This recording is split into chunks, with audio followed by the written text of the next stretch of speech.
You ready? You get it down? Yep, I got it now, thank you. All right, we will go ahead and, I'll call this Operations and Planning Committee meeting to order. And our first item on our list, other than calling it to order, is our public session. So is there anyone here that wishes to speak for no more than 5 minutes? Open. Sylvia, you part of the public. I guess I'm the only people here. Yeah. You got 5 minutes for it? Thank you for looking at this. All right, fair enough. We'll go ahead and move on. Presentation and discussion items, update on current products, Chris. All right, I've got an update to your packet today. So you'll see there's actually should be 4 sheets of paper. The first 2 sheets, front and back, are what we have for this coming year, our current year. On the second 2 sheets are the closeouts, or as close as we were able to close them out for the end of fiscal year 24. So we may still have a few invoices straggling in that we will be able to credit or debit back, charge back to that year, I believe, for a period of time. So some of the expense and budget remains may not be 100% accurate, but for the most part they should be. But I'm going to touch on just 2 or 3 of the projects that we have for FY25 in particular. And these are all on your second sheet, the green and white one.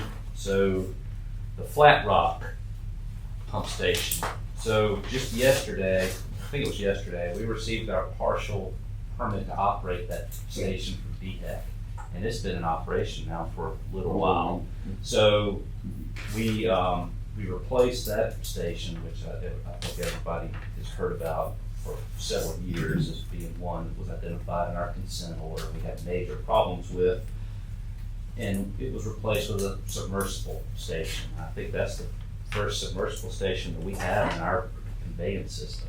I think that when we had the rain events a few weeks ago, 3 weeks ago, I think everybody's really happy based on what we would have expected with the old station versus what the performance we're getting with the new one. It should be noted, just for asset management purposes, and Ms. Stevens will need to hear about this too, that from what I understand, that station is going to be referred to as Duck Pond Road Pump Station. So this, when we do charge items to it and track maintenance on it, we're not tracking it against the old Flat Rock pump station. So that's the updates on that one. Consent order SSES Rehab 2023 that we just received the go-ahead yesterday afternoon from RIA to advertise that project for bid. So it'll be put out there fairly soon. Hopefully I'll hear from WK Dixon later today or tomorrow with a time frame for when they're ready to put their documents on their site for me to advertise it on SCIBO, South Carolina Business Opportunities, as well as run that ad in the paper. I believe, Kyle, I think you just have to present. I think all they're waiting on is for a date for when you think we would be able to have the bids due. Remind me what line that is. That is the second one down on the green and white sheet. No, I mean physical, the one in the field. Okay, for the most part, I think everything's going to be on the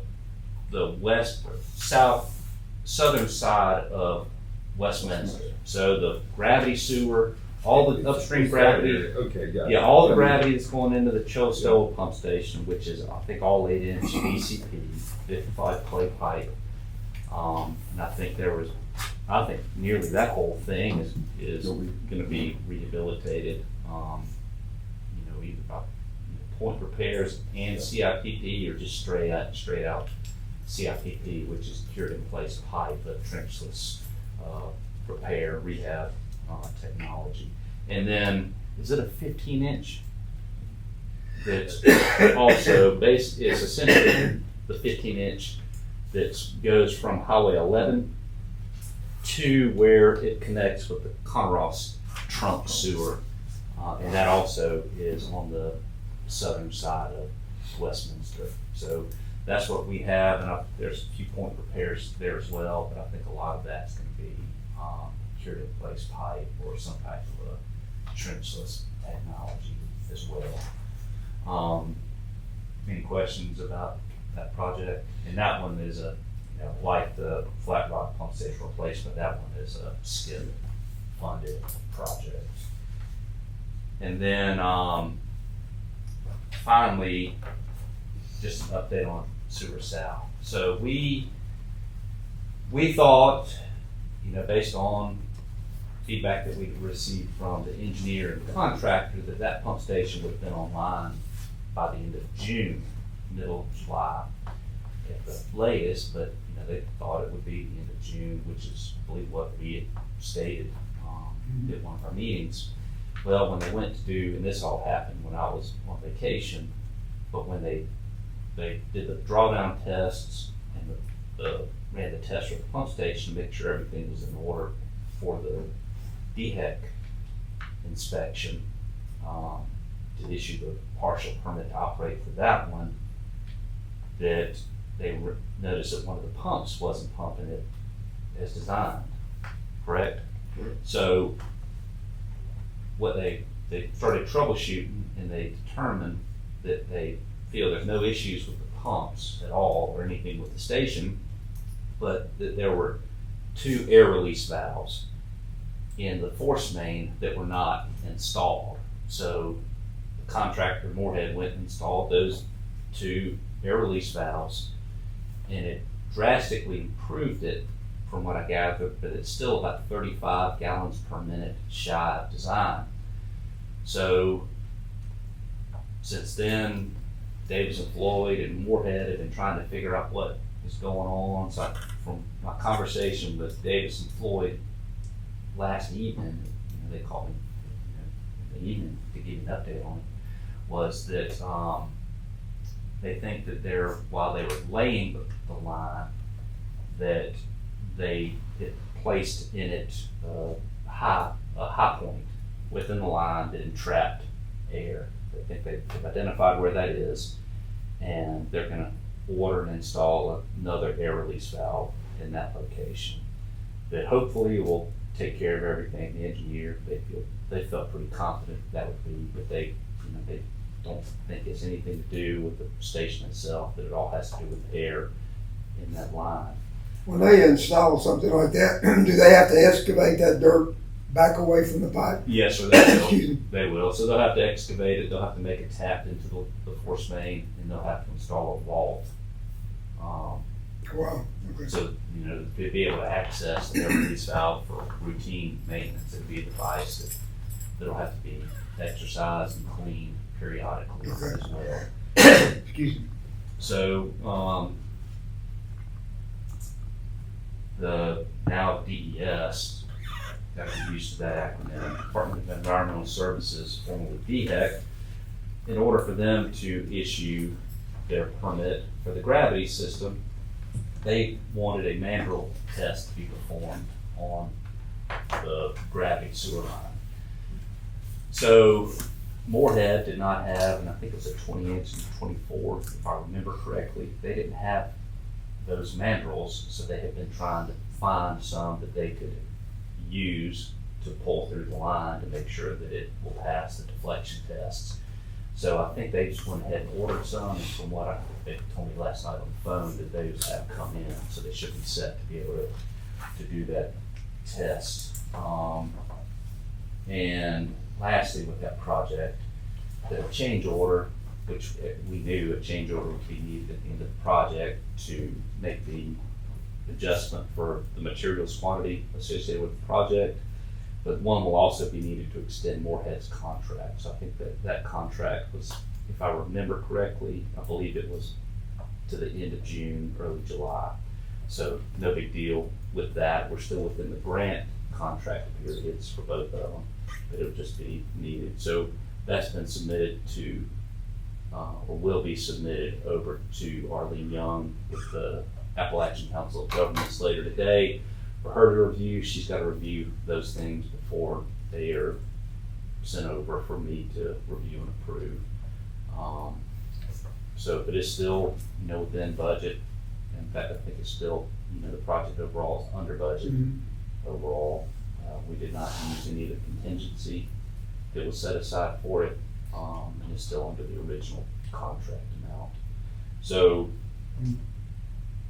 all those being said, for those three that I wanted to touch on in particular, are there any questions about those or any of the others that are listed, whether they be on the restricted funds project list or our annual O&M list from last year or this year? And I should say, I think everybody knows, it almost goes without saying, but that we, we will have that feasibility study presentation at the next board meeting, which will be at the Gillette Center in Seneca on August 5th. Have you received any kind of feedback on that at all? None. I've heard nothing.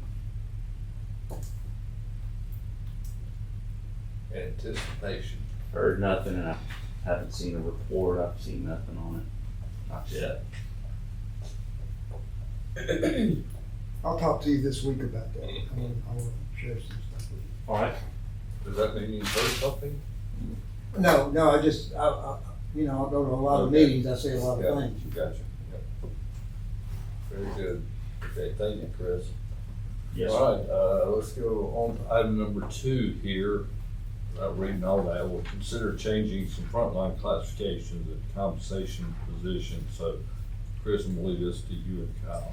All right, I'll just basically give a little bit of an introduction to this, and I'll let Kyle really speak to more of the specifics. But as we've got two utilities. Well, I guess we really have 2 utilities.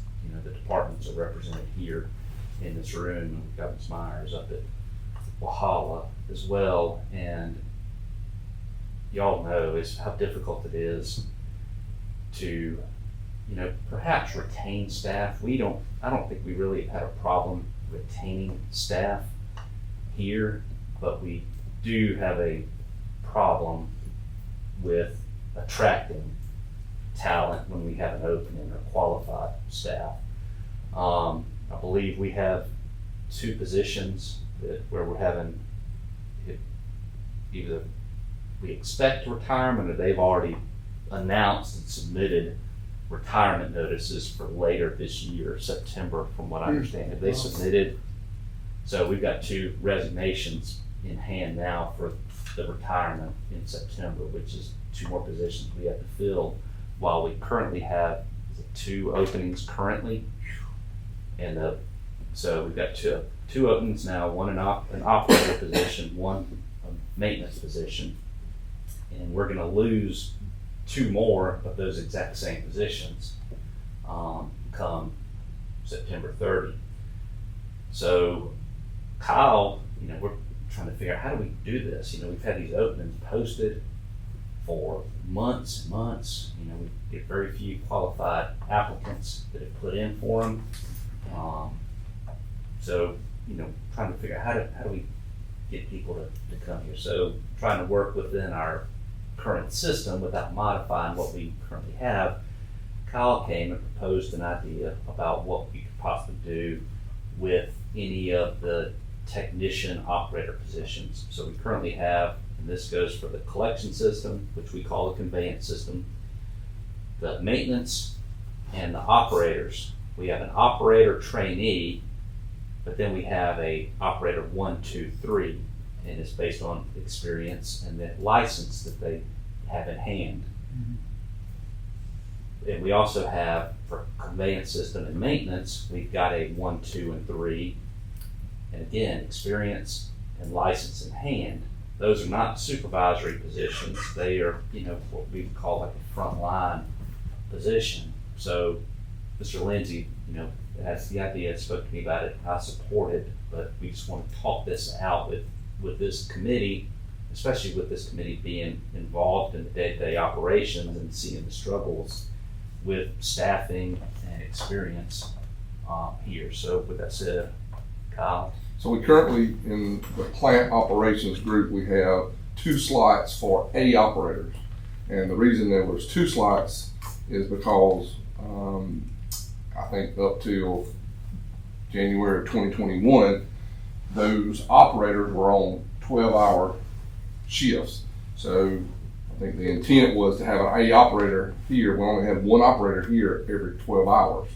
So there was 2 slots. One basically A operator. I mean, yeah, for one A operator for those, that day. Each day. Yeah, each day. So,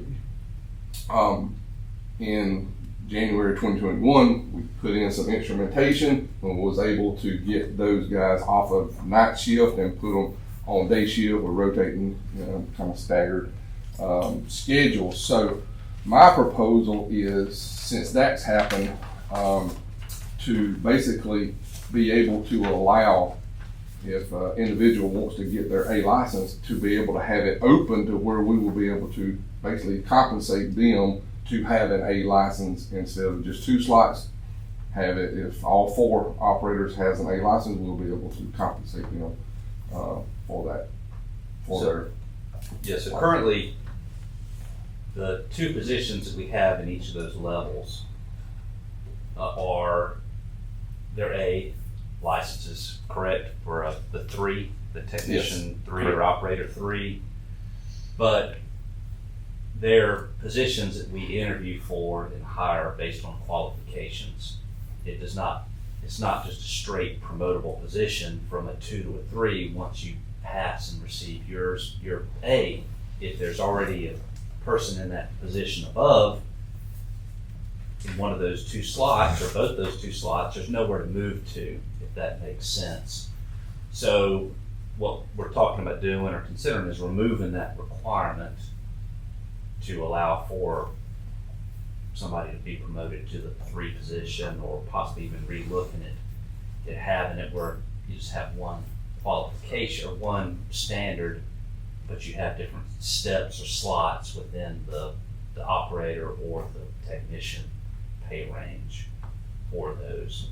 So just kicking that around, but before we got too far in looking into it, we wanted to gather the thoughts here and find out if there was support for doing that, because while we don't anticipate it affecting the budget really maybe at all, it could have impact if everybody gets their A, or we have openings and we hire somebody directly into that position that already has an A that may otherwise not have even put in an application with us because we weren't going to be able to pay them for what they were making at their existing job, which I think we had somebody reach out to us from an existing utility that has an A, but we don't know if we're going to be able to compensate them because we already have 2 positions, 2 operator positions that have their A license now.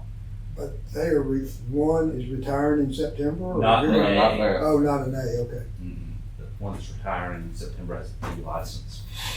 Well, Kyle, you're a subject matter expert. You've been doing this a long time. Do you think that the barrier is pay? It is. Okay. I mean, as it is. We lost 1 to go back to Rewa because they offered him more money. I mean, So what is the delta between Rewa and here in thousands? Well, from what and I could be wrong, please correct me if I'm wrong about this, but for the exact same job, he left Rewa to come here for the exact same job he had at Rewa. Is that right? Pretty much? yes. Because he lived locally, like he That's right. almost within walking distance. He left here to go back to Rewa for $7 more an hour. Even though $7 he's driving more an this hour. every day. Yeah. God. So we worked it out, sitting there, because y'all know I like a spreadsheet. So I tried to figure out, at the end of the day, what is it that he's really, in gas and time, and, he's not compensated for his time commuting, but time is money, right? So I put a value on that. So he really was, Rewa, they don't pay for employee insurance like, we pay the employee portion of insurance. So it worked out to be that works out to be about a $5 an hour raise that he got after fuel expenses and vehicle maintenance expenses and his time commuting. Plus it boosts his retirement. Yeah. Reduced his retirement. Big. But he's a younger guy, so I don't think he really cares too much about retirement. It's all about the take home, you know, it's the take home pay. But he left for the exact same job he had there, the exact same job he came here to do, and the exact same job he went there for. He just was able to leverage each position for Well, a small increase to come here, and then a big one to go there. my thought was, I mean, hey, operator's gonna be tough to pull from someplace else. Mhm. Well- And if you got somebody that's already here, they might not have that license, but they know this plant, they already know the operation. It would just make sense. And give an incentive to go get them. I mean, Yeah. yeah, they're gonna help 'em. Operators are hard to find right now. Mhm. And we're not, we know we can't compete with Rewa with pay. We can't go. I think he left for, was it like 31 something an hour, I think is what it was. But, and we're not proposing that we try to match that. I mean, we could, we wouldn't be able to do that. That would be a substantial change that would really affect us if we had to do that with everybody here. Mhm. So, but it's just a matter of trying to be competitive with what somebody might be willing to come here That's for. If they just see if they're interested and want to come here, then Well, and they can keep somebody though, if they've got a B and they're wanting to get that A. Yeah. And if they get that A, they're worth that much more That's right. somewhere else if you don't have a spot. Okay. for I them. don't have a spot for them. So that's the way that rolls is C, B, A, and A Yeah. being the top row. D, Okay. D, Plants, C, B, A. 1, 2, and 3. yeah, like with it, even with like a plant operator, you got a trainee. Mhm. So you got to be a trainee for a year before, even if you pass all your exams right up front, you still have to put in your time. OJT. So Okay. you have to have a year as a trainee, even if you've got a engineering degree or a biology degree, and They you're will able to give you credit. advance you. Once you get, that's right, but you still have to do The trainees the still training here. is still a year. Oh, So Still once have you to get do the the D full license year. in hand, then they'll Let give the you 2 transcript. years of credit. Yeah, Yeah. I think that happened with me. Is they with the degree, I started my 1 year, but then they made an application. I had to write a letter making my case, and they'd even provide my college transcript and job experience, and they advanced me to a B. And then I had to do that for a year before I was able to get my A, even Is this though a I passed real- all the exams like within 2 weeks of each other within the first 6 months of employment. So this was working at Rewalk? No, so that was at Anderson Oh, when I, on my water distribution license. I don't have my operator license is a C grade operator, but this was in the drinking water distribution system. Okay. Just to let you know, LLR is being petitioned to allow a passing rate of 60, not 70. And they're also being petitioned to totally revise the operator's test in the next 2 years, to increase our workforce of operators. So just that is a petition going to LLR. So Because there's other states that's already there's doing other it. states that have already done that to increase. South our Carolina, workforce. 70 is the passing, and many, if not most other states, is 60 is a passing So rate. what does the LOI stand for? LLR, Certified Labor Licensing and Regulation, is the one who licenses the operators. Well, this is not a unique issue at all. This is not just in our industry, but, we can flood the table with stories. So do you need anything formal from us? Well, I don't see any harm in going this way at all. I think it'd be good. I don't know that that's the case, but to change the way we did do that would require the board to approve removing that restriction, because we have that, that's in our job, in our position descriptions and classifications. You just want to bring that up at a board meeting for formality too. Mm-hmm. You got a good case. I mean, you can Yeah. present it. I think it passed you. It's a So level, needs to it's happen. it's really a level of a no-brainer here. Mhm. So, I'm not saying you don't think well, I'm just. You're on camera, Bob. Do I need to get up and dance? Yes. I think that'd be Please, great. spare us. If we're on camera, spare us. Alright, we'll move on to item number 3 then. Okay, As directed by the board on July 1, the committee is to lead discussions regarding patch oil and grease regulations as it relates to the cleaning of bottom traps as stated in the sewer use regulation, led by R. Dove.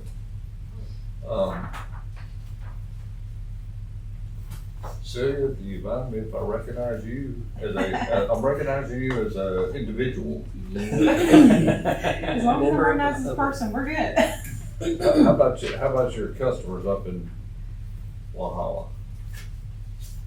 You know, it seemed like that was the biggest thing, what I had, then I'll just kind of, lay a little bit of a foundation on, is that they're in business, they're trying to conduct business. And, they're not thinking about the sewer, and nobody ever thinks about it.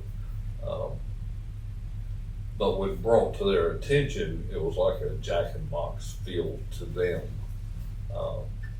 Even though to us, if we're in this world, we're always dealing with it.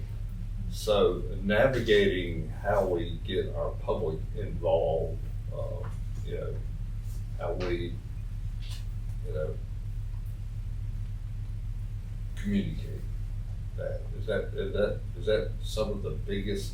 I do think communication was one of the bigger things.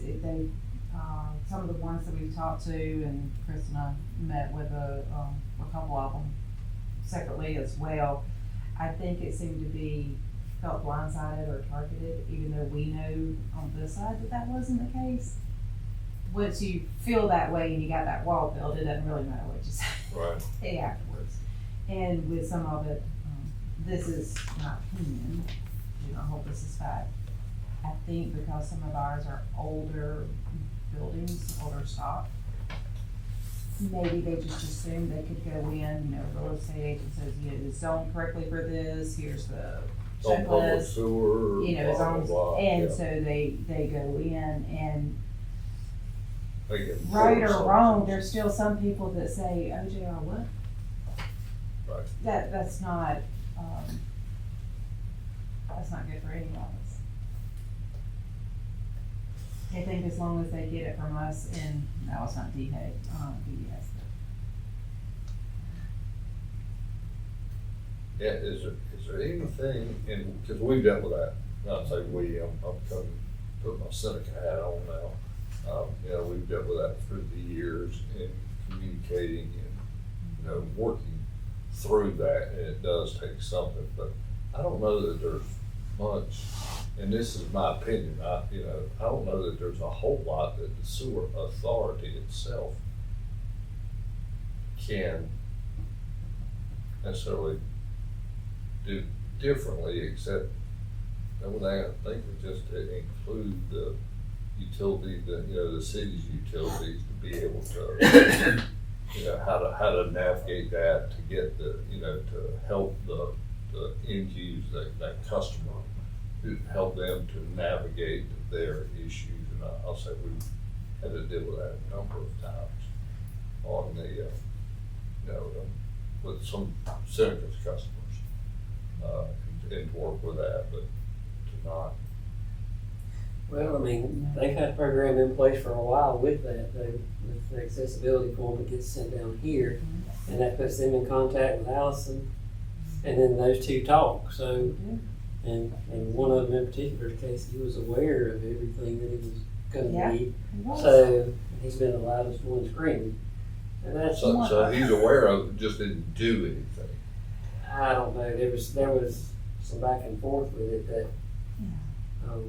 I know they were in the loop, Allison was in the loop. Some of the other ones, there were some things that kinda got dropped along the way, I think. Some things changed, menus changed, so regulations changed. There were and some updates that people the just city wasn't didn't- aware of that were done in the buildings. That was a big portion, so a lot Allison of it didn't know is the once they result. get in there and then they wanna expand, well, of course, you're growing, that's great. don't think about the fact of, oh, now I need to go get additional permissions. And certainly nothing, against Chris or, I mean, I don't know of anybody who puts out more as far as publications as Chris and Lynn. So, I mean, it's not on the authority. They are pushing everything out there as possible, but maybe it's just a different, I mean, like, y'all are trying to YouTube now to get the subscribers, but maybe they just don't read the paper or know to go look online, or I don't know, maybe we need a 20-year-old to figure out who the, Yeah. to Well- figure out what the new communication is. You know, putting my sewer authority hat back on, you know, just trying to figure out, because our customers, we have three basic customers. Yeah, and those are our sewer authority, those are our customers, and so that's who we serve.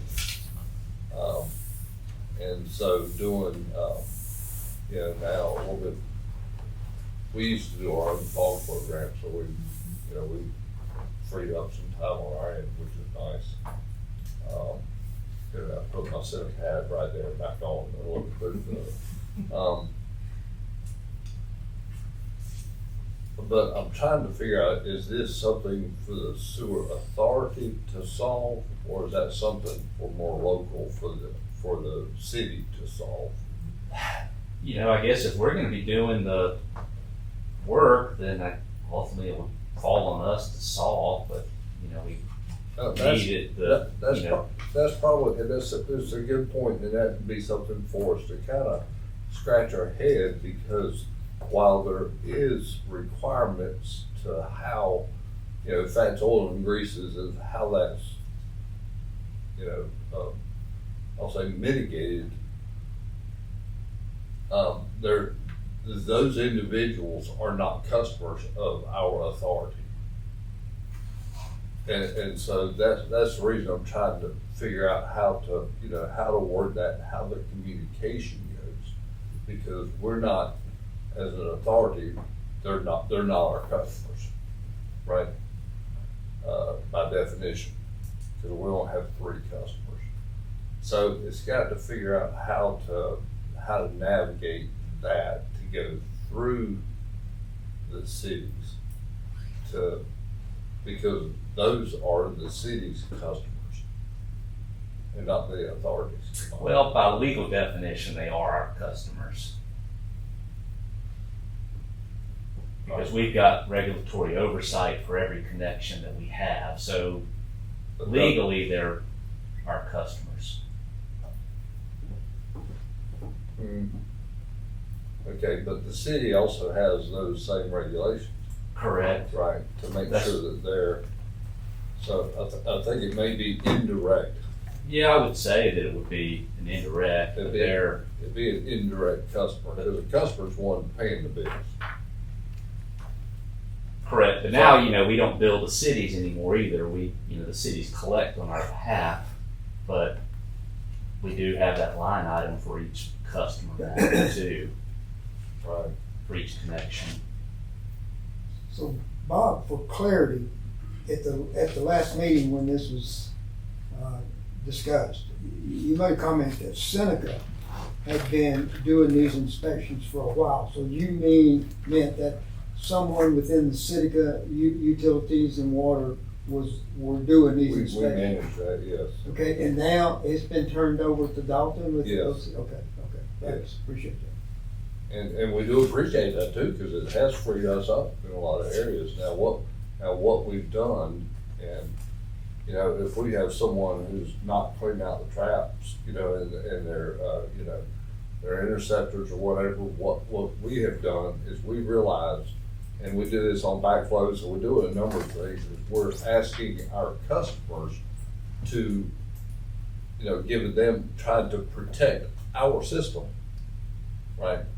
And some customers are more, they're preoccupied in their own world and doing what their own thing is. And so in order to help them and working with the customer, we just contract someone else to come in there and clean it out, and then we just bill them for it. you know, we, like we do, and we do it so it relieves them of their thought, and they're fine with that. They're going like, okay, well, great, thank you. And so, and when I say we have a third party, you know, that does this. We, you know, our troops don't do it, but we do that for them, and handle it for them, so it is done. And so it doesn't continue to not be done, and our system is still messed up because our lines clog up. Any line will clog up, but in doing so, it relieves them of having to think about our system, and we still think about our system, and the problem is solved, and they don't mind paying that bill. And what we do is just pass through it and put it on our invoice, our monthly invoice to them. Is that for only the in-ground units, or y'all go inside and clean the ones under the under the Yeah. sink? Wherever units? there's a problem that the owner is not being responsive to, you know, we come in there. So when something like this comes up, we have talks, we have discussions. Hey, here's the requirements, and then hey, and so we both. It's a discussion. It's not you know, we're not beating anybody over the head with it. We're just saying, hey, this needs to be done, and we try to communicate, educate, so that, you know, and then our employees don't do it. We contract that out, you know, for somebody who does do that work, and then they send us the invoice where it was done, and then we forward that, and then we put that on the customer's bill. And that's the way, and it's worked out well. Now, there's probably some places, there may be some in the future that doesn't work, you know, there may be other, you know, but, and we have community for our downtown. We've installed community, you know, interceptors, grease traps, you know, that are slurred for 2 or 3 places, and we do take responsibility of those. Well, based on what some of the restaurant owners stated at the last meeting, at the Westminster Depot, I don't know, I mean, I don't know how that would be received, because yes, it would help take it off the plate where they don't have to think about it, since the regulations say weekly. But some of them were pretty vocal in the fact that if they hire it out, how expensive it is in small business so if we automatically contracted it out and just put it on their bill, I have a feeling of it. Most of them, I mean, the franchises, no, that's not gonna be a problem. They have that taken care of. Well, just listening to Bob and trying to absorb this stuff, it sounded to me, you only did that for those that really push back on doing it themselves, correct? Yes, for people who have problems with it, it's gonna get done. Yeah, now that, yes, but I think where they're coming from, when they were talking about regulations, is that weekly, that is a hardship to them, depending on what business. I mean, there's some businesses, they need to be twice a week or more.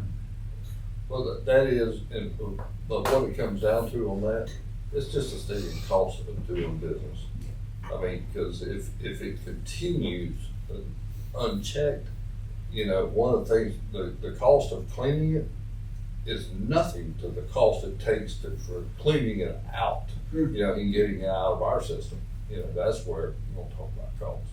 That's where it really grows. Well, when I left the depot at the last meeting, you know, I was trying to think about all the cities and all you people that are working this, and of course, I've been here a long time, and I've watched Seneca, you know, turn into what Seneca is, and Walhalla is heading that same way. Main Street, Walhalla, used to be a bunch of old stores and stuff, and now there's more restaurants. You know, it used to be just a steakhouse, and now there's things up and down that road.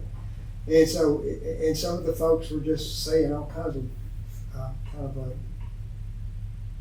I felt untrue stuff, but it's just a matter of education, and who's going to be responsible, I think. And it was interesting that it was only Walhalla, but Walhalla's in flux right now, so I kind of understood. But it's, I agree, the owners have got to take responsibility. Well, it's just how to communicate that. I should have done this early on, but the formally recognize that we have Sonia Harrison Mhm. and Paul Lewis, both with Goldie Associates locally here in Seneca.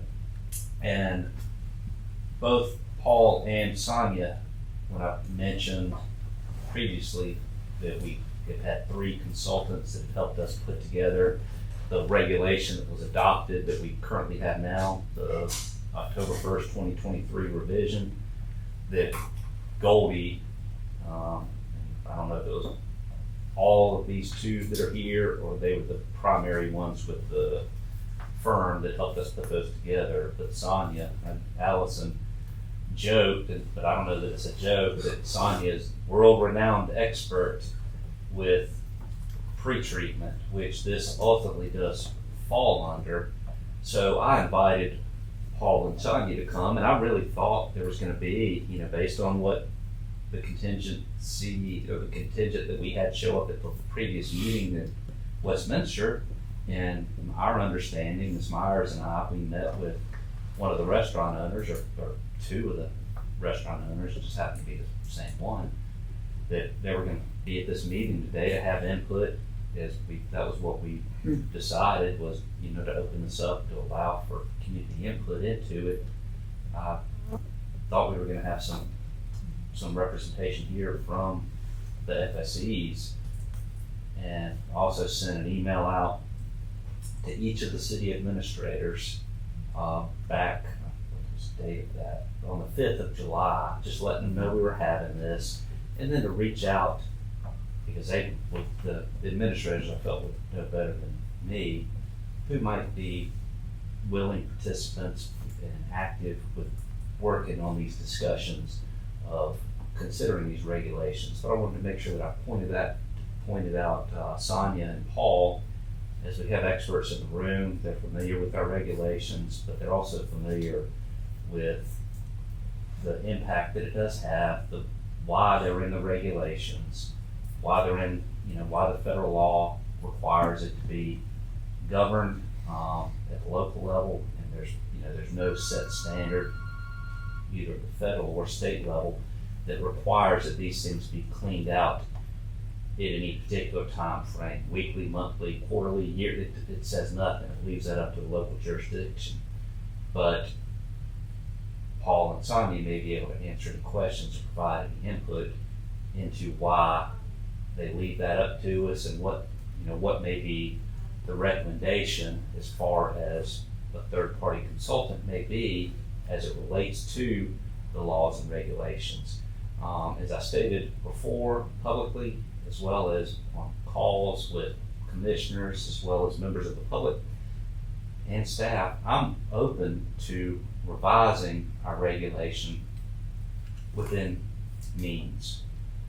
But I think if we do any revision, and this is in with the fog traps in particular, the inside units, not the exterior interceptors that are 1,000-gallon minimum, but with these traps, which is what was brought up at the last meeting, I'm open to modifying that in the regulation to be evaluated on a case-by-case basis, and that we would make that determination and issue that via a letter or a permit or some type of a notice to each of the facilities, be it a car wash, be it a restaurant with a trap inside, but that we do have a ceiling on this must be done no longer than whatever the period may be, 2 weeks, 3 weeks, month, whatever it is, that we do establish a ceiling on that. And with that said, and presenting that to the group, I'll kind of shift the direction discussion with that, since that really is what was the heart of what the issues were that we had at the last meeting, and what the board had approved as far as basically suspending the requirement for us enforcing the current regulation as written, which is weekly, but not to exceed every 2 weeks with a variance. The rest of the regulation is still in force. Well, you know, we're trying to dig ourselves out, the sewer authority, trying to dig ourselves out from these consent orders that DHEC's put on us, and we're doing I think, a good job of getting ahead of this.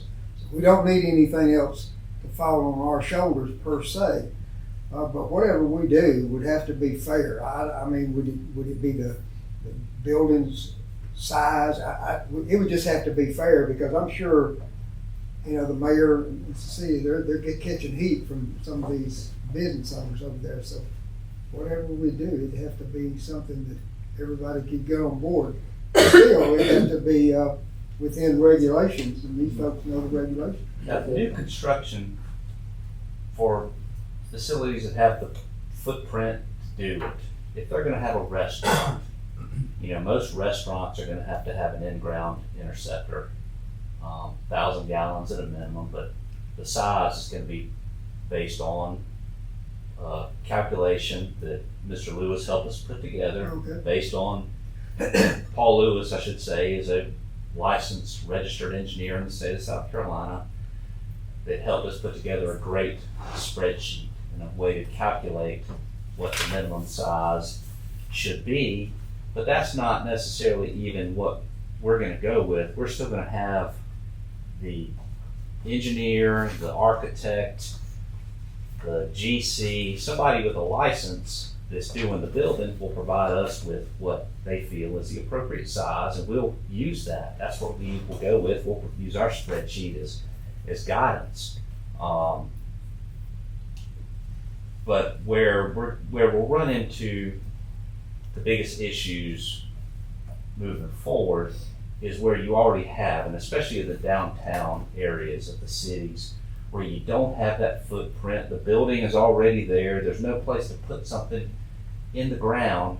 So that's when, you know, and it may be a full service restaurant, but they'll have to have a variance to put a device in there to meet the regulation. So that's where, instead of requiring them to have the in-ground interceptor, the large interceptor that by regulation they're supposed to have, we can grant that variance, and they can put a smaller device inside where they already have existing plumbing. There's no place to put it outside, but it's just going to require more frequency of cleaning. So that's the trade-off. That's the trade-off. Basically, Is I mean, and the volume of cleaning that they do, or washing, the menu, all those things are going to play into it. How much, like in an ice cream shop, you're going to have a lot of milk fat in that, so it's going to build up quick. If you got a restaurant with fryers and all like that, it's going to build up quick. Okay. Versus So we the don't- big unit, it's the size of this table, half the size of this table, so you've got space to for that to spread out. So you can spread out that time, cleaning time, but if you put it in a unit that's a quarter the size of the table, then you're gonna have to do it 4 times as much. Yeah, that makes sense. So just a quick question, trying to wrap my head around this. We had the business owners, you know, you had Steph's Steak Place, and then apparently, and I've driven by there, got the ice cream place right next. So those two locations would have different size interceptors based on their business. Is that true? Or? Potentially. Yeah, potentially you can. The other thing too is our regulations, and this, you know, some of this I think even went back prior to the October 1, but that we would no longer allow the use of a shared interceptor for a building. That they would, each facility would need to have its own interceptor. But, you know, I know that is in the current regulation, but I believe that's something that may have been in the previous version as well. You know, it doesn't make any difference now. What we're doing internally is, you know, we have continuously revised our inspection sheet. We've now, you know, to check off so that we've got a record of it, you know, that we know, and I think, is it that 2020 was kind of the grandfather that what we have in there. So facilities that, you know, they may have a interceptor in the ground that doesn't meet our current requirements, we're not gonna make them replace their interceptor. we're not gonna make them necessarily replace their under the sink metal trap right now.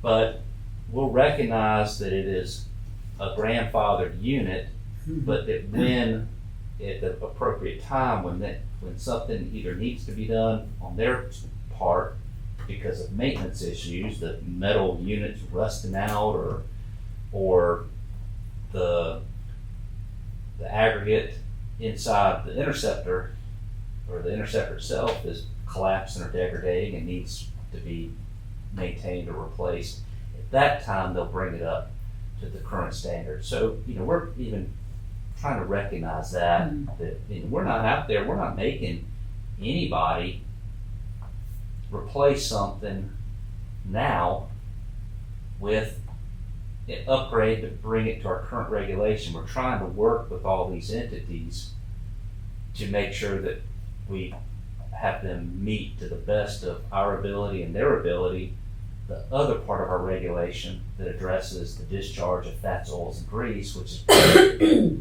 so that's really is the ultimate goal with what we have to do. It's not that they have to have this device, it's that they have to eliminate those discharges to the system. So that's what, the devices are a means to an end. The end is that they can't discharge fats, oils, and grease. So that's what we're working toward. So if it requires more frequent clean out, or if it can be done less frequently, if it achieves that goal, then I support whatever we decide to do. And I support that we remove that part or modify that part of the regulation that requires that weekly cleaning, no longer than 2 weeks, and give Allison the flexibility to allow them to do it as needed. Prove themselves. And it may, it'll be a little bit of a trial and error Yeah, with some of these facilities. Like, we went and did one just to give, with a variance, the request that they had, we went and inspected it after a clean out, put tamper-proof tape on it, then went back a week later, looked at it. So we're It's an iterative process. yes. So, we're, and it always have been, and I think that, we got off on the wrong foot, but it never was done with the intention to put anybody out of business. But that's, We want it to be a business. exactly. Well, with that being said, what you just described, do you just want to propose that modification and bring it back to the board? Well, I think we do, but if we're gonna open the regulation, because this all has to go back to DHEC for them to review, it's got to go before our legal review, DHEC's legal review, it's gotta be public noticed again, so I think if we're gonna open it up to modify anything, we consider looking at the whole section to do, because, while we don't explicitly not allow these types of devices in the regulation, we don't explicitly allow them either, which is a hydromechanical device that Allison would like to see as she's gained knowledge in the different types of devices and their abilities, would like to explicitly include in our regulation and recognize in there. So if we're gonna do that and decide we're gonna open it back up, we would like to go ahead and include that in the revision as well. I think that'd be appropriate. And I know Mr. Lewis had his hand raised a second ago. Yeah, you in some senses answered my question. I was wondering about the evaluation process and if it was possible to evaluate it, but it sounds like you had a system for doing that. So it seems like my question would be, if you were gonna do a regulation, it seems like you'd wanna say that the default value is you're gonna do this every week, but you can request an evaluation. You may want to charge for that so that people don't just go, okay, I'd like another evaluation, then another evaluation, another evaluation. So you may want to charge something to do that. And then under no circumstances will your period be longer than X. So you have a default X and then not longer than Y, and then you can request an evaluation if you want to pay for it. Something to consider. Yeah. I'd like to ask Bob, when the businesses when Seneca, as the city, was doing their fog inspections, when a customer pushed back or were not doing this in a time frame that you guys needed it, you would, well, not you per se, but the city would tell them, okay, if you don't do this, we are going to bring somebody in here and we are going to charge. You kind of laid it out. Not initially. Okay. Not initially, because most time it would be more of a pushback.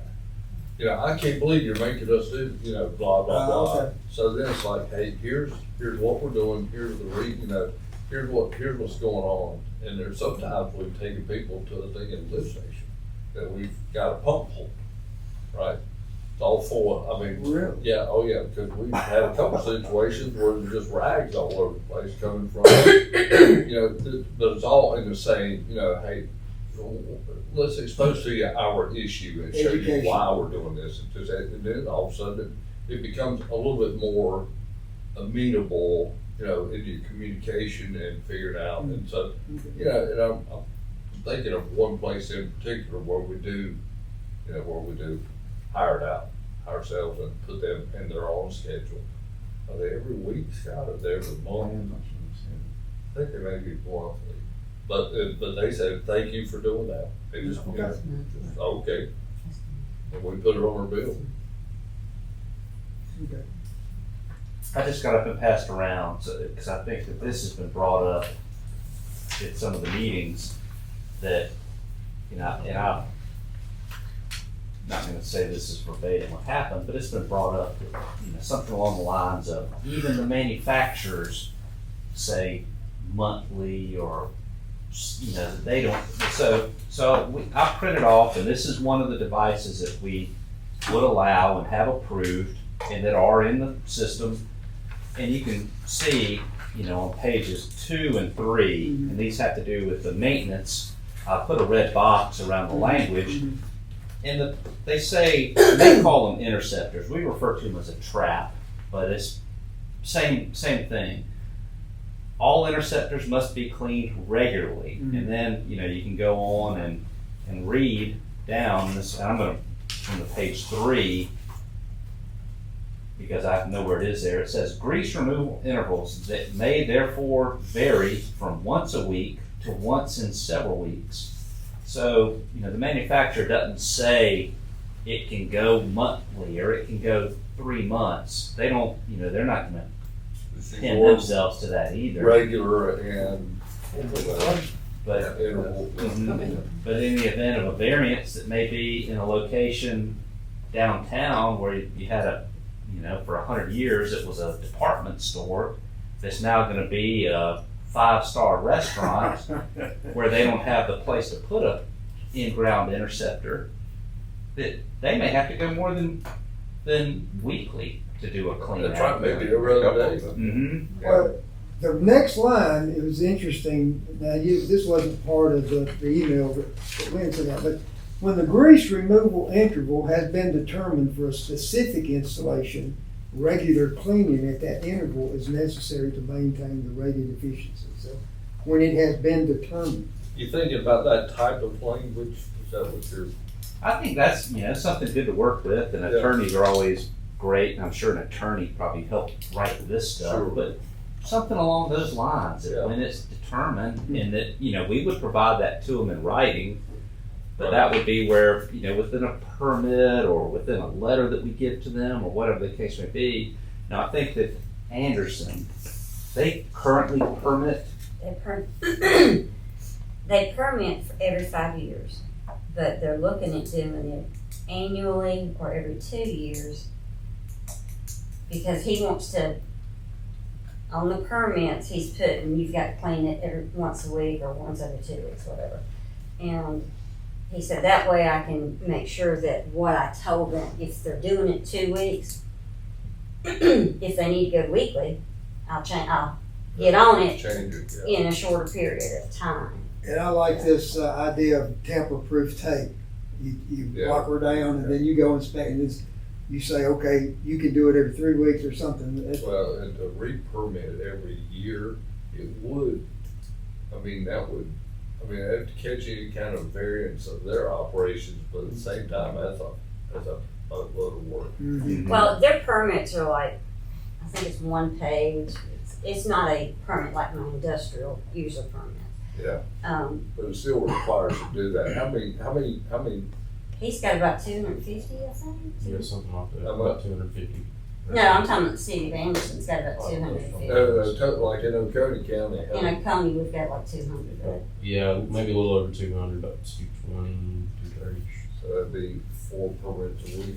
But now they are about to, whenever they do change that over, they're gonna charge a permit fee Right. to permit them every annual or every, every 2 years, whatever they're doing. And I'm not recommending that we do that as far as charging a fee. Mhm.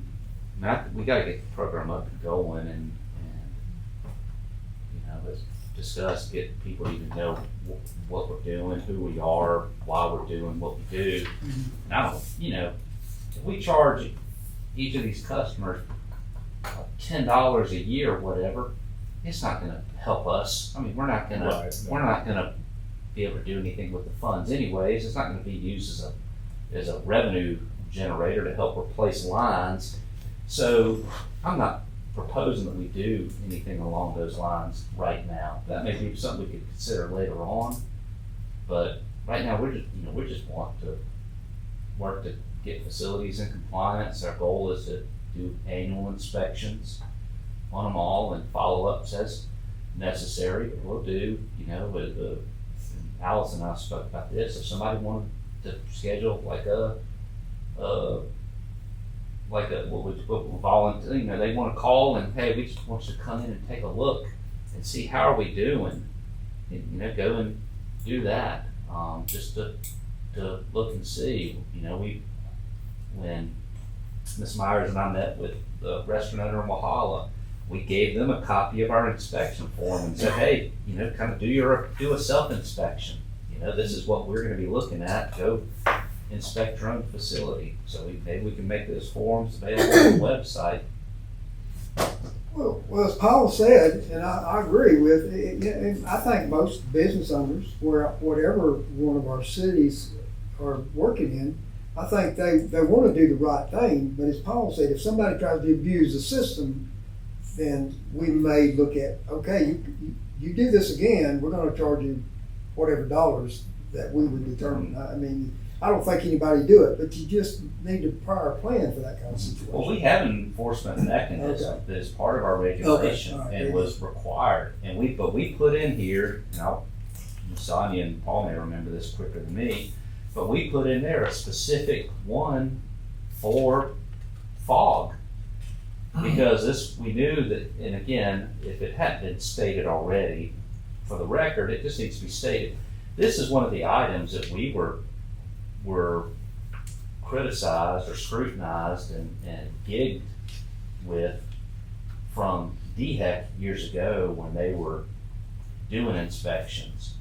And at the time, DHEC was told not by us, but by others, that we were doing the inspections within their city, which wasn't accurate or true at all at that time. I shouldn't even say it wasn't accurate, it wasn't the case. So that was when we began looking into the consent order matters and the fog matters and having to update our sewer use regulation. And with the understanding and input from Michael Trainum, and Tommy Lavender, our legal counsel for environmental matters, with the input of Goldie Associates, and with the CMOM and WK Dixon being involved with it, that we're going to, it's ultimately our responsibility to oversee. So if it's not being overseen by the other cities, or by the cities, the satellite sewer systems, which could include Oconee County now, that we're going to just do it in-house. And that way it's going to be consistently enforced across our entire system, because even if the city has their own, policy, or the county as an ordinance, at a very minimum, they have to adopt our regulation, which all the cities have done and the county has done. But they can adopt their own to be more stringent than what we have, but it cannot be any less stringent. Mhm. So, but if it's not being inspected or enforced, then it's like having a speed limit on a road where you're never putting a trooper. It's, of no use. Well, I appreciate all this. It helps me understand, and I'm like Bob. I mean, I don't see no issue bringing it to the board next time to open up the regulation to be tweaked a little bit. I would think so. Appreciate the citizens' input. Scott, yeah, it sounds like that's probably needs to happen. Has the heat died down since the last meeting with the owners in Milwaukee? Temperature. I think because we had some one-on-one conversations, I think that helped, and also just the fact that the board said, we will take a look at Yeah, that. okay. That was, okay, they heard us, they are gonna take a look at it. Maybe they're gonna have a little bit of input. I'm guessing as far as today, maybe they're getting ready to Okay, very good. open or something, I'm not sure. The ones that I've talked to, they all reiterate that it's not that they don't want to do something. Maybe they have come from another jurisdiction, and so a much tighter regulation was jarring to them, maybe. I'm trying to determine what was behind some of the statements that they've made. It's like you don't have enough to do right now. You know? Yeah, that's fine. A half of what you do is, be a counselor and trying to get into the psyche of what's going on here. But I think they just wanted it to be a little, if possible, could it be a little more tailored to them? Because maybe, like I said, maybe they're very busy. Maybe they're open 7 days a week from breakfast till late at night, and they are very fat and oil heavy, and they do need to clean out every other day.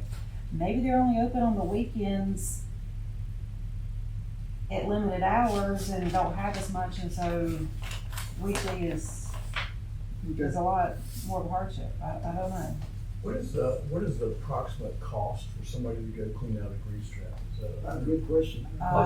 What they told us at the Westminster meeting was $150. That's for the under the sink that they can do themselves. Yeah, so for them, $150 a week was pretty, they saw that as a hefty price to pay. And that was by somebody that I think primarily is a septic hauler, cleans septic tanks out, but also may do some pumping and cleaning of in-ground interceptors too. I don't know that for sure.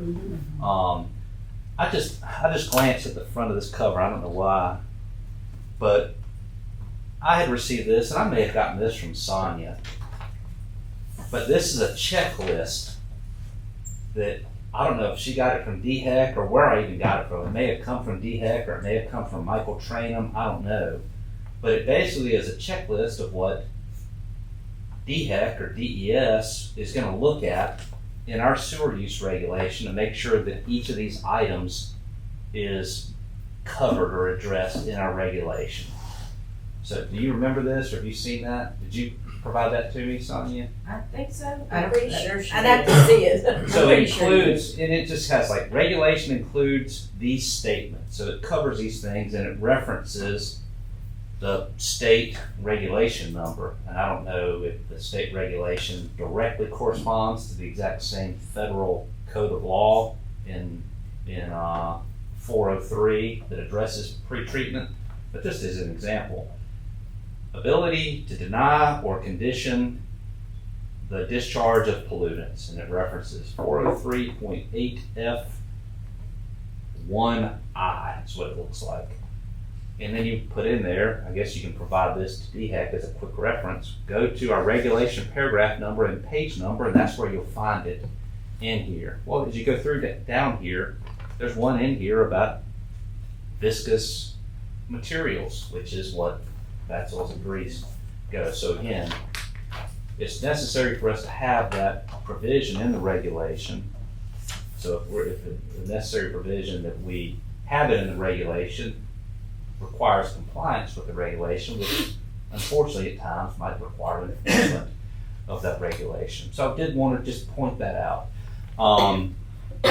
Secondly, and this is something we need to bring up, something that was brought to my attention, and I'm just gonna be very, fairly general with this, but it was brought to my attention, and it may have been end of last week, or first part of this week, I don't remember the day, and it doesn't matter, but that I had, staff, Allison, brought this to my attention, that when Dalton was doing, an inspection of a facility, and it was in Walhalla, I'll say that he was under the impression, or was told that somebody, we don't know who somebody is, whether it's, somebody local up in Walhalla or we don't know, I don't know, but they were under the impression that they were not to do anything regarding fog until all of this was resolved, which isn't the case. The only thing that the board had approved was that very specific regulation that I cited in here regarding the cleaning of the trap. So we're still gonna be performing the inspections and all compliance matters as it pertains to our regulation and policy. But if there's any other direction that we're not supposed to enforce anything else, that direction's gotta come from the board by vote.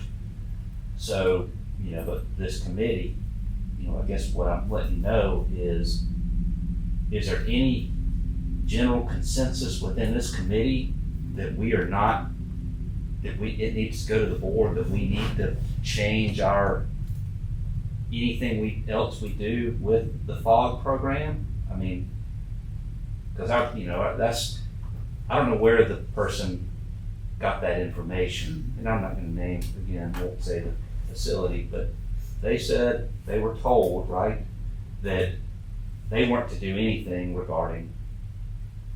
And they don't have a device. They don't have a They device. don't have a device. That's odd. So that, we don't know where that information's coming from, but certainly not coming from us, so we don't know how that person had received word, but it's the incorrect message. That was not agreed on at the meeting at the depot. Well, it sounds like the biggest thing is just the wording of how often a trap is cleaned.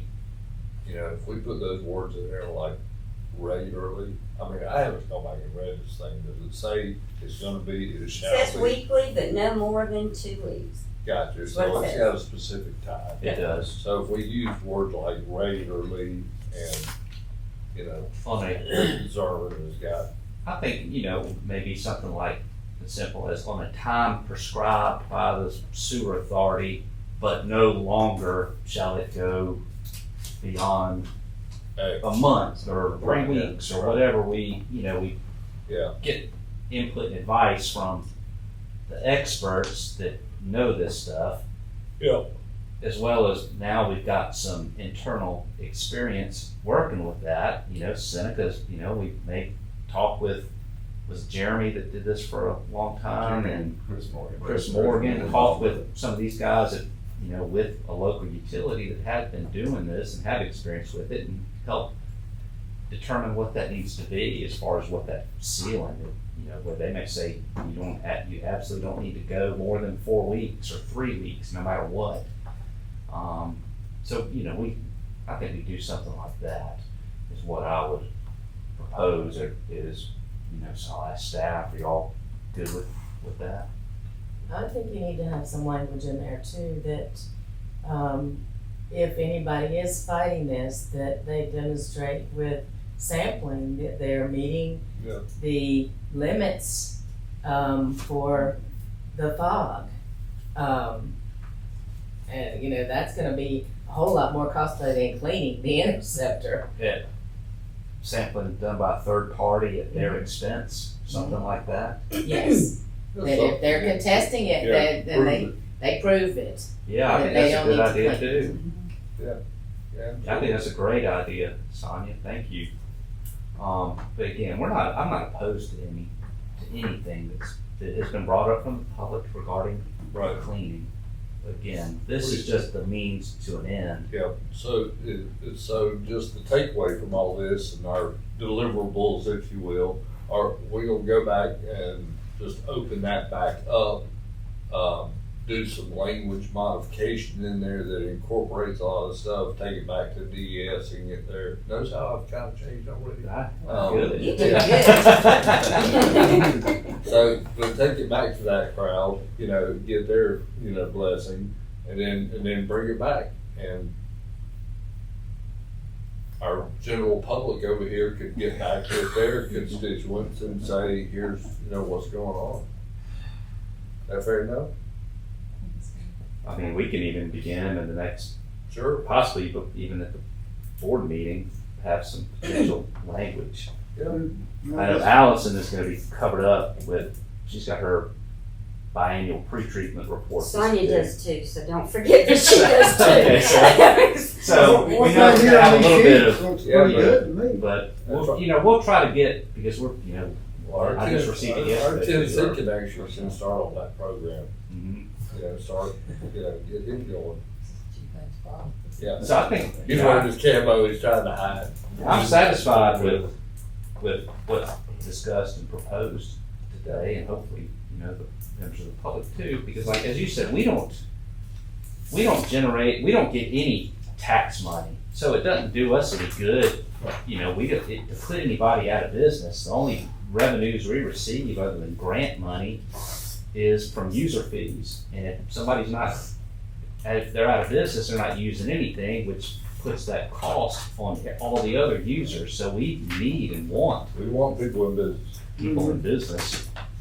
People are out of business, their meters don't turn. Something, because I was hoping they were gonna be here today, and this is something that, I really was hoping they were gonna be able to be here and bring up the questions and ask, but I sent them a follow-up email, so I'll just bring them up, that they also asked us to look into the mop sinks and what needs to be done with those, and define, I think, is this correct, address that within the regulation as far as, do they need to go to a trap, do they not need to go to a trap, but also something called a dipping well, and that's something specifically for an ice cream facility. And when she described that, I knew what she was talking about. It's a device where they can just rinse the scoop, and so that the ice cream doesn't stick when they're scooping it. So, so we got a couple things that they asked us that we needed to look at too. But, as far as BMPs, like we talked about with the mop sink, do we have to take every mop sink and route it to a trap or have a special one?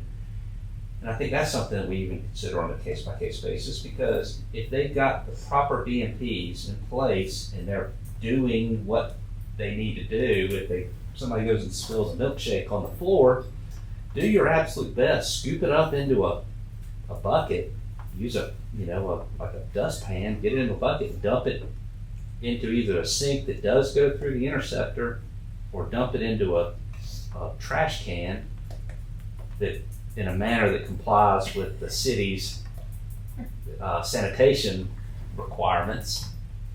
And then there's not that much to mop up. So when you do mop it up, and it's the same thing we ask them to do when they scrape their plates before washing the dishes. I mean, it's almost kind of the same thing with the best management practice.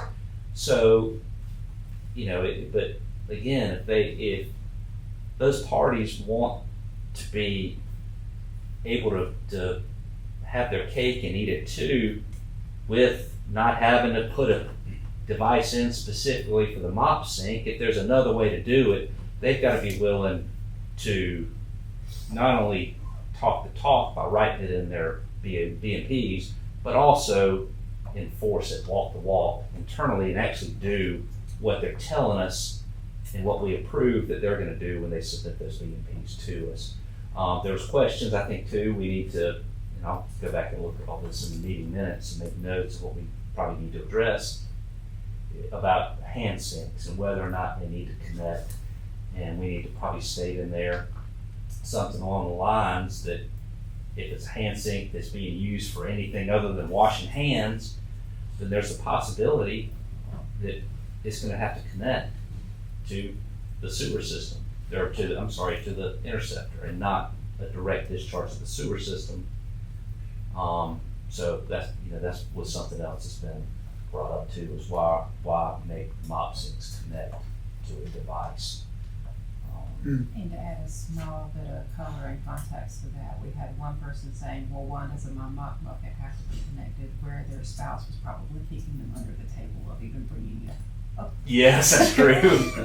It wasn't really a But the thing true was, question here. yeah, but it was great that they brought it up. Mhm. That because we know what we need to look at, and we know, if there's ways around some of this stuff by best practices or some other engineered method, then let's do it. Because what we're working toward is that end goal of no discharge of the viscous materials to the sewer system.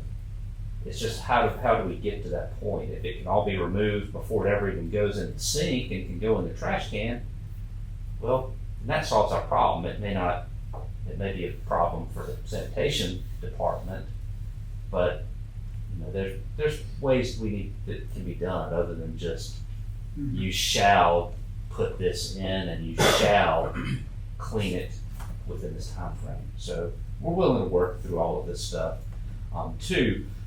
But just to mention too, that it was brought up that the customer said as well that they felt they were having to take pictures and send them to us every time they cleaned it out. And that, I let them know that wasn't really the case. We were having them do that when we were trying to work with them on developing a variance to see if it could go for 2 weeks. Well, I think they misinterpreted that. They wanted to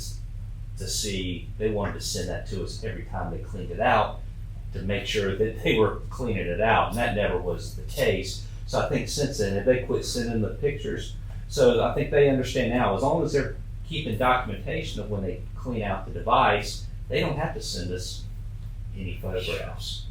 So, I think that some of the miscommunication, which may have been misunderstanding on parts, has been addressed. The meeting we had, I thought, was a really good meeting. So hopefully some of this may have cooled down. I don't know. I haven't had the first, and I still to this day, I've never had the first phone call from anybody asking me about it. Nothing has ever come to me. So I don't know whether it truly has cooled down some or not. Ms. Myers may know that better than me from the standpoint of the city utility or a board member, but I can't of course speak for Allison and Dalton, so I'm sure they still hear about it some, but nobody's ever mentioned it to me directly.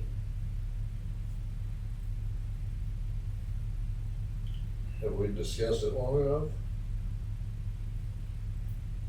Can we close this part out? We don't have any action items to take. No, we'll go ahead Yeah. and begin work on that.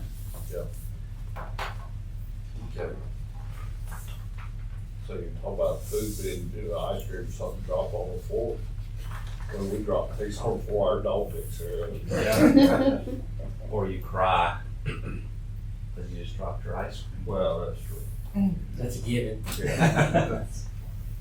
All right, we have done action items. We'll go ahead and move on to the executive director's discussion and compliance concerns.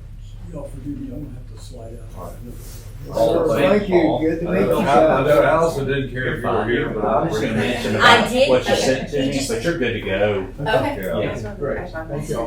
Thank you. Let Thank me know if you have any questions. Hey, we're losing our public. Yeah, it's what there's, you still got the camera. You Uh, got a camera. Go watch it. the camera's here. Okay, so, So, thank you.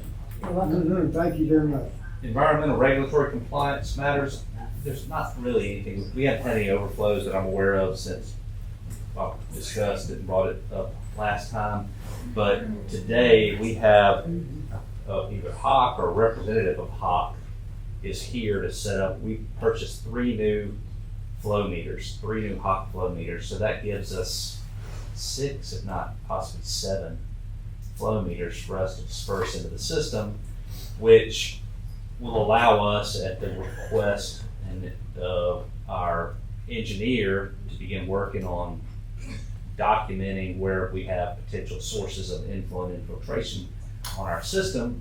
Now we're going to be looking at a smaller scale. So we have more meters to put in the system. I believe our focus primarily right now, and I wish Kyle was still here, but I think that our primary focus now is on the Martin Creek portion of our system. So upstream of the Martin Creek Basin and possibly, downstream as well, to try to quantify that. That's been identified by the consultants as being an area of, I guess, our next biggest area of concern that we need to begin addressing eye on that area. So we're trying to locate where the sources of that may be coming from. You heard anything from Brent on that force main? No, I need to speak with him. I've got him on my list to call by the end of the Yeah, week. I know that they have, that the restaurant there, Paul's Diner, sold it. I was just assuming that he bought it, and changed those plans, because I'm not, you know anything? I haven't heard anything from him. That was just my own, Paul's Diner sold, oh, they're gonna change their layout up there or something, Well, I think from what I I gathered, don't know that, I just. yeah, from what I understood from Brent is he wanted it to stay there, knowing it was a staple for all Yeah. those years. Being a truck stop. Yep. I remember what was it? It was something 1, 2, 3, wasn't it? Yes. Sonny's one, yeah, for years. Well, and it would be something where it would bring students there too. Oh yeah, we're outside Paul's Diner. And it was good. The food Look, was good. the guy said that it was strictly because they just could not get help. They just could not get the help. Well, it goes back to our previous discussion, it's just, Mhm. So no, I haven't spoken to Brent Little.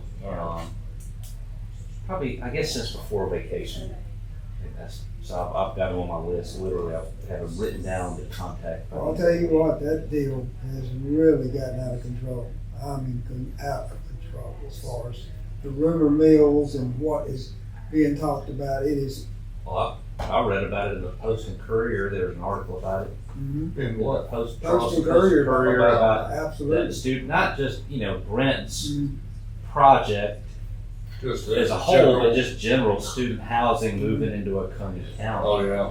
And there were comments in there from Matthew Durham, and so, it's, and again, we never have been, nor are we ever gonna be, under our existing Oh, condition of planning and zoning entity. We do influence it. Send him that article from Post and Courier. Yeah, but it was on, I think it was on the television, whether, one of the local TV channels, Fox maybe, had something about it several weeks ago. So, yeah, it's been in the news. And we're brought, and they're just completely out of control. We are being brought into this, and Yeah. we've not done anything. But again, we can't, we're just a service provider, same as Duke Energy or Blue Ridge or Seneca Light Water or anybody else. And why that's not being voiced from our county is that's just unfair. So that's all I had regarding that. Sewer South phases 1 and 2 odor and hydrogen sulfide concerns. So you've got a big sheet in front of you. So we met, Kyle, Allison and I met with Morgan Young and Will Nady was that Thursday or Friday?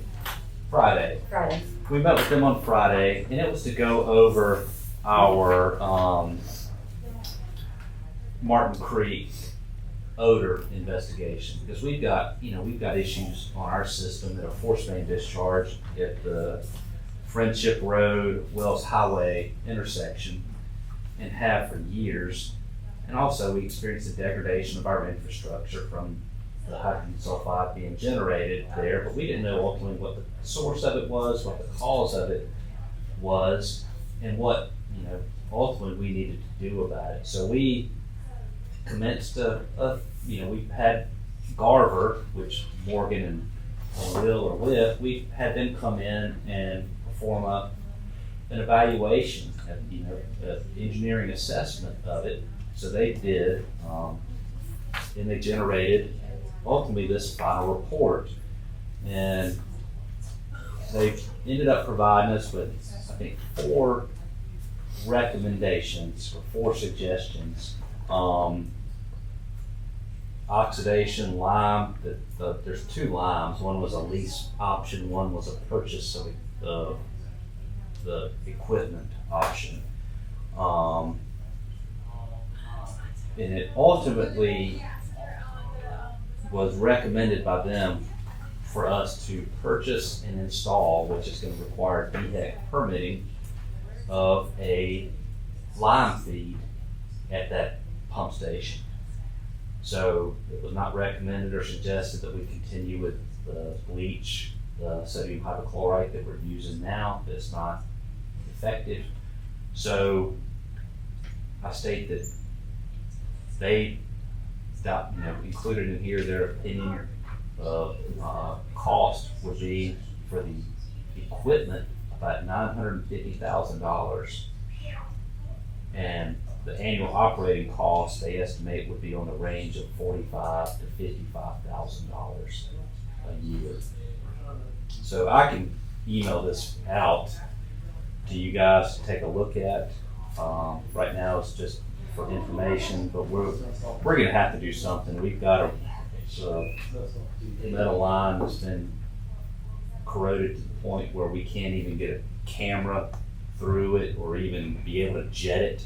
Probably similar to what I think Seneca experienced there at 130 and Highway 123. Have y'all got any more odor complaints or anything down there, Wakesford area? I haven't, not that I know of. Well, DHEC asked me last week to send them copies of all of the complaints we had received for that area, so I sent it to them Tuesday, Wednesday, something like that last week, and DES, I should say. And so I look back, and it's been a while since we had received anything. And we spoke to them about the study they were doing for light and water over that way, and I think that they talked about the hypochlorite, and I think that Allison and Kyle reviewed the report or the draft report, and I think it was noted in there that y'all may have had the feet set up too high, possibly. So, but I think they were going to get with you guys about that and talk, and then look at options that are recommended for that too. And that also may affect the SNS South, because I think you guys have some type of feed going on there too. Even though that's not part of your study, it might be worth looking into to see if it's overfeeding and Yeah, I know we dialed it. We dialed it back pretty substantially to what we started as. Mhm. It says a dial back to like 0.05 or 0.5. I'm not that far in the weeds. Go low and then gradually. Right, yeah.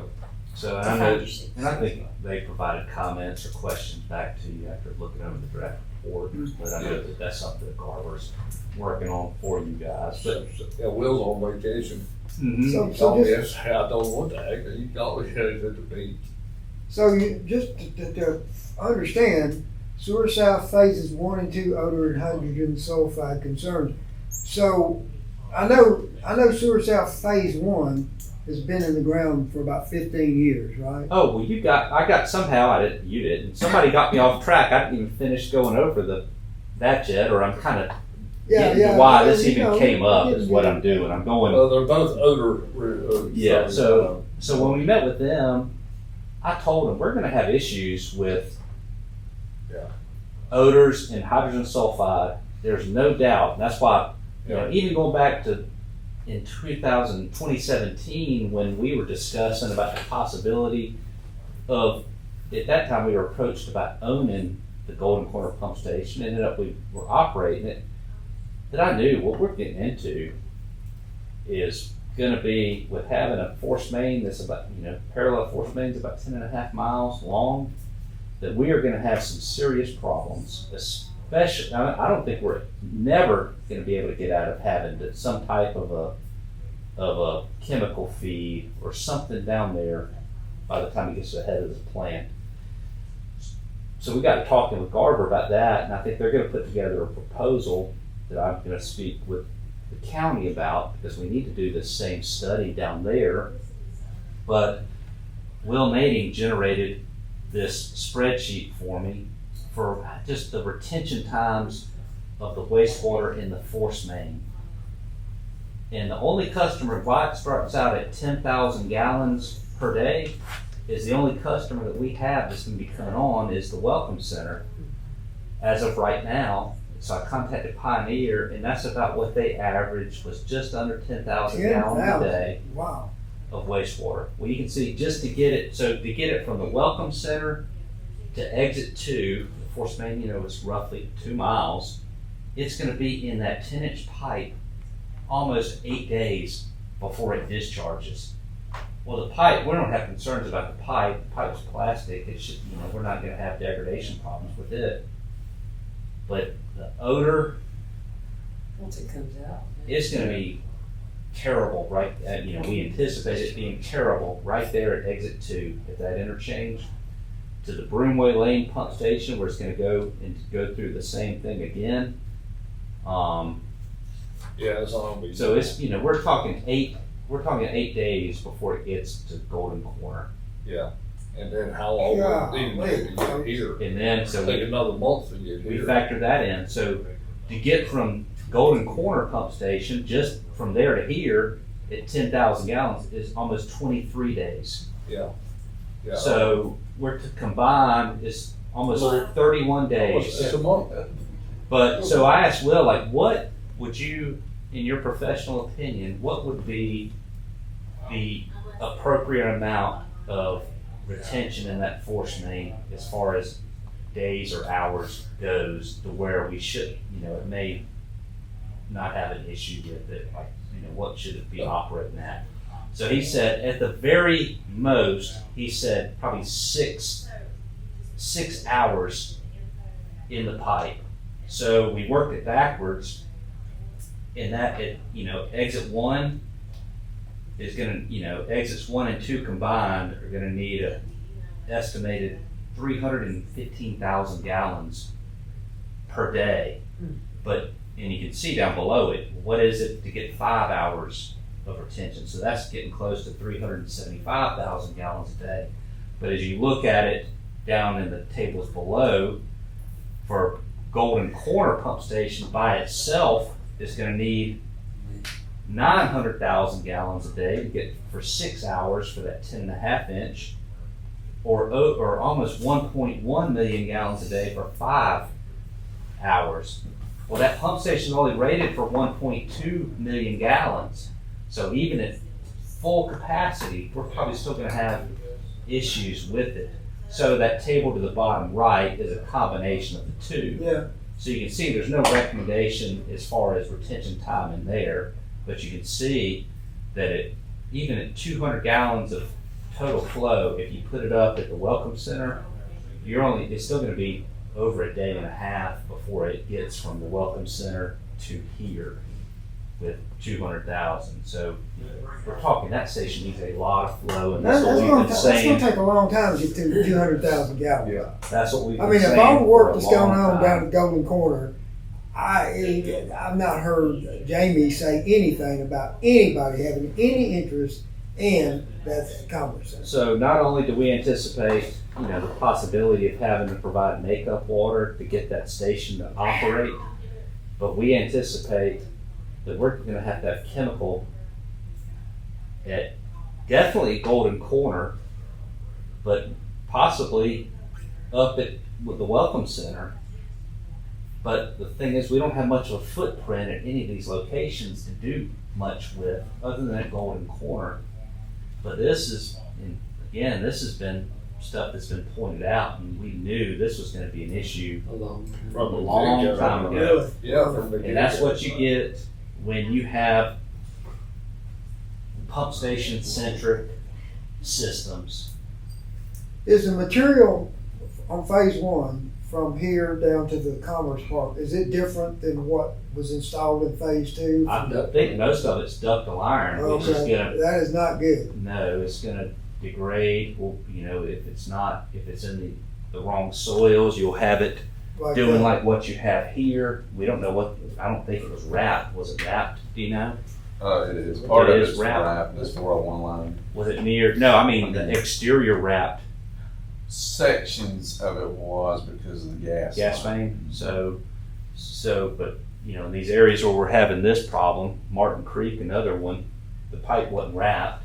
There's no gas transmission main around it or electrical transmission line, but it's the soil that's causing it.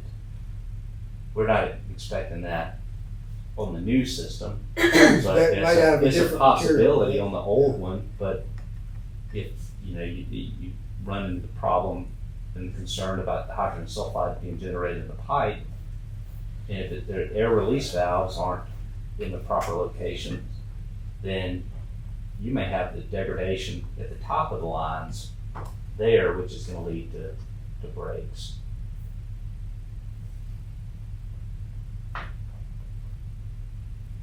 But you know, only time's going to tell with that. There's no way to forecast how good or poorly they're going to hold up over time. But in no way, shape, or form is adding the creation of hydrogen sulfide through retention of the force main helpful.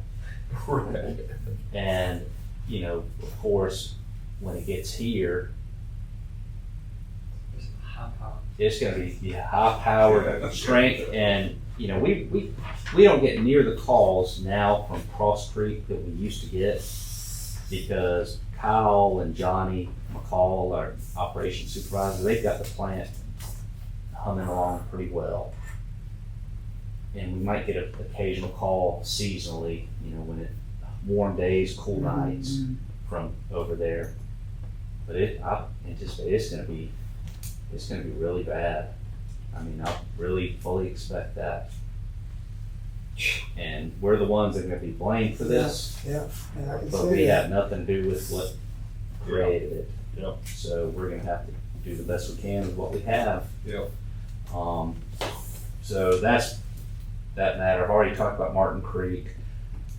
Contaminants of emerging concerns and PFAS update. I know the water utilities are all too familiar with this, and they have been at the front end of identifying and quantifying the contaminants of emerging concerns in their system, and there has been set a limit for that now, correct? Is it 0.4 or 0.04? For whatever reason, I think there's been an established limit For the for people. I drinking think it's a water. proposed I don't know one. that Is it's it? been. Well, I thought it It went has been final. approved, okay. I think so, Okay. but I don't think there's any real concerns that I've heard of up in this area. There's not.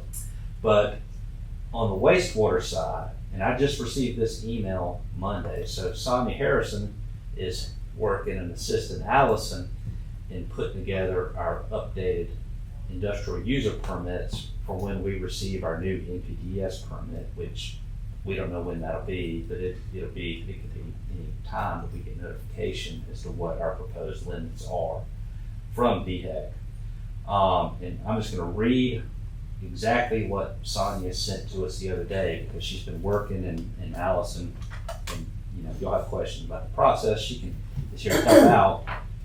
But Sonia said, there are potentially some concerns with the levels that we had received in the preliminary sampling that we've done, and I think that industries have they done All sampling too? industries have sampled for PFAS. So then she said, we don't know yet what the limits SCDES is going to set. We are building data and we'll be able to address the industries that have PFAS as soon as SCDES starts to put out some information on what the potential limits on the NPDES permit could be.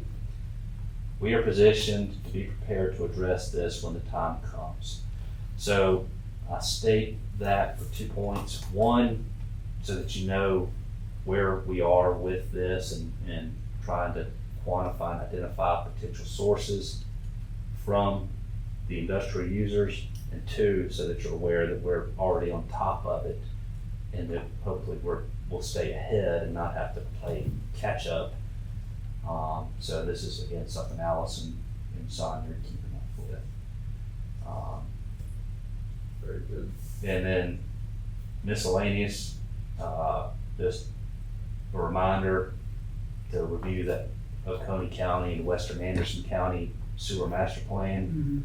This is going to be on the agenda to formally adopt at the next meeting. And again, it's not, I'll word it in such a way on the agenda that when you adopt it, we're not adopting to do anything in that plan, but it's more to provide overall guidance to future developments, be it here, the member cities, the county, or private developers to try to work toward that, what that document says when they're doing their planning and design. So just a quick question here. Why are we having it at the center of the next meeting? Do you expect a large crowd? Yes, sir. Really? Okay. City councils may be there, county councils may be Okay. there, because this is and we can talk about this afterwards about what all that study Yeah, I is. want to, yeah. So, yeah, we anticipate there could be a large, I've heard of other utilities that outside of our area that may have people come to hear this. Yes. Well, So this is the one that, this is the big reveal. it is. So that's gonna be when it's Angie Metlin's presenting us, the board, the cities, the county with here's what we found in our study and here's what we recommend to do, not just for us, but for everybody regarding wastewater in the area that we serve. Oconee County. Well, it even went, Bonnie Ammons even asked us to include Anderson, that part of Anderson That County was that we such a- could serve. So that was included in the RFQ or RFP that we had put out there for Angie, what she is to do. But I don't even know, when I said was unaware of where anything was with the study, I don't even know to what extent that has been looked at either. So Angie feels good that she'll be able to present. I haven't heard, she's the one that, because you remember going back a couple of months ago, initially, and I think this was in discussion with Angie, Jason Gillespie, and Catherine Amadon, that they wanted to do these two presentations, within a week or two of each other, because the master plan and the feasibility study are very much tied to one another. Yep. So, but we couldn't get it to where we could do a special call meeting because of vacations during, like this week is when we were looking at doing it. So we just, we'll just do it at the next regular board meeting. But so, she was, from what I understood, she would have been ready to do it now Yes. if we didn't, if we would have been available to do it. Wow. So that's why So we're she having does it know there. something there. I'm assuming so. I haven't spoken with Angie in she finished our part of this thing a long time ago. Is she talking with anyone? I mean, I don't know.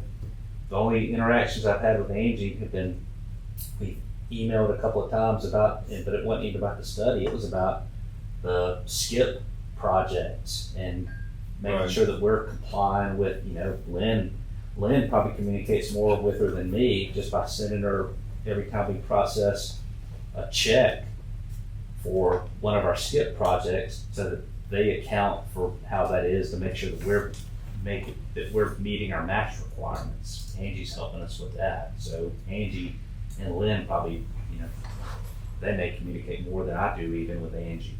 But it's been very quiet. I mean, with my I have no idea what's going on. That's wild. And I'm sure that's by design. Yeah. So I don't know if she's gonna What's send that? a report for the board to see in advance of that meeting, or if everybody's gonna learn it at the same time. Yeah, this Sounds is, like it's gonna be, It's just we'll kinda- know when we know. yeah, that's weird. Lynn will know, but she's not gonna tell you. So, so that's that. And then lastly, you know, I wrote it up here and we talked about it already, the shameless plug about trying to get subscribers to that YouTube channel. So that's the address. And I don't know if you have to capitalize those letters as it's shown there or not. I don't know. You have 15 subscribers there. Yep, I checked. So we need 50, and this is according to Rob Ross, who's helping us put this whole thing together. Right. Because of the system that we use here, it's gonna require 50 subscribers to be able to live stream it.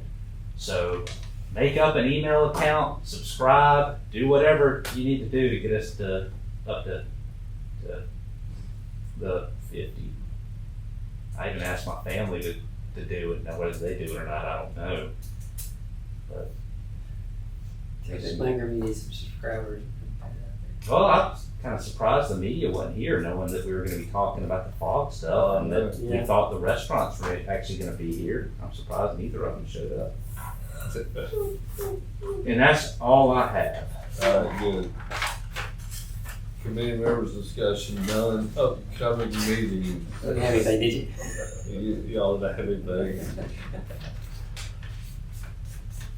I said, my name's Robert, and I make the rules. Alright, we got a board meeting that we talked about, obviously, on the 5th, so that'll be good. That's gonna be in Gillette, okay, very good. Okay, right. Our next, our next meeting's on August 21st, that's still good. First, Assume I'll leave you. y'all all